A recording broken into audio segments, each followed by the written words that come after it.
Islamic পদ্ধতিতে ব্রণ কমানো ও সৌন্দর্য বৃদ্ধির উপায়। ১. পরিচ্ছন্নতা বজায় রাখুন। মুখ পরিষ্কার রাখা। রাসূল সাল্লাল্লাহু আলাইহি সাল্লাম বলেছেন, পরিচ্ছন্নতা ঈমানের অর্ধেক। মুসলিম। দিনে 2 বার মুখ ধৌত করুন। ময়লা ধুলো ঘাম যেন মুখে না থাকে। বালিশের কভার সপ্তাহে 1-2 বার ধৌত করুন। নামাজ মিস না করা।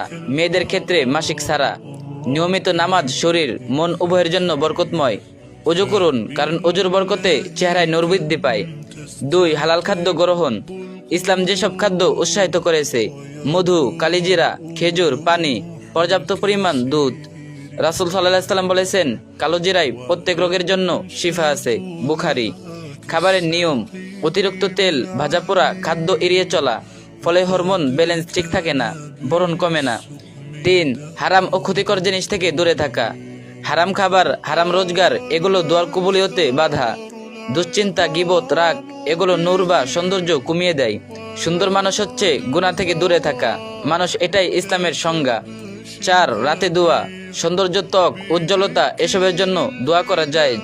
দোয়া: আল্লাহুম্মা জাহহিনি ওয়া আহসিন খালকি। হে আল্লাহ, আমাকে সুন্দর করো এবং আমার চরিত্র সুন্দর করো। এটা খুব শক্তিশালী দোয়া। 5. ব্রণ কমানোর জন্য দোয়া ও আমল। ইনশাল্লাহ এগুলো মন শান্ত রাখবে, স্ট্রেস কমাবে আর ব্রণ কমাতে সাহায্য করবে। রাতে 3 বার সূরা ফালাক প্লাস নাস। বদনজর ও দুশ্চিন্তা দূর হয়, আর মন শান্ত হলেই হরমোন ব্যালেন্স ঠিক থাকে।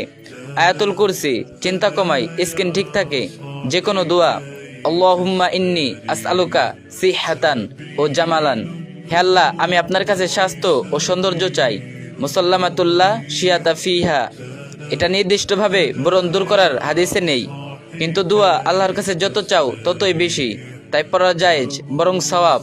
6. মনের সৌন্দর্য, যা মুখেও প্রকাশ পায়। ইসলামের সৌন্দর্য শুধু মুখে না, হৃদয়ে। নবী সাল্লাল্লাহু আলাইহি সাল্লাম বলেছেন, আল্লাহ তোমার চেহারা নয়, তোমার অন্তর দেখে। মুসলিম। যে ব্যক্তি গীবত করে না, অপবাদ দেয় না, দয়ার মন নিয়ে চলে, গুনাহ কমায়, সে ব্যক্তি মুখে স্বাভাবিক নূর আসে। 7. সদকা। রাসূল সাল্লাল্লাহু আলাইহি সাল্লাম বলেছেন, সদকা বিপদ দূর করে। সদকা দিলে শরীর ভালো থাকে, ত্বক ভালো থাকে। 8. প্রতি ফরজ নামাজের পর আল্লাহর গুণবাচক একটি নাম ইয়া নূর এর আমল করুন কমপক্ষে 33 বার। এটি অন্তরের নূর বৃদ্ধি করে। আর এই বিষয়গুলো আরেকজনের সাথে শেয়ার করুন, আর যে যত পারেন কপি লিংক করে দিয়েন।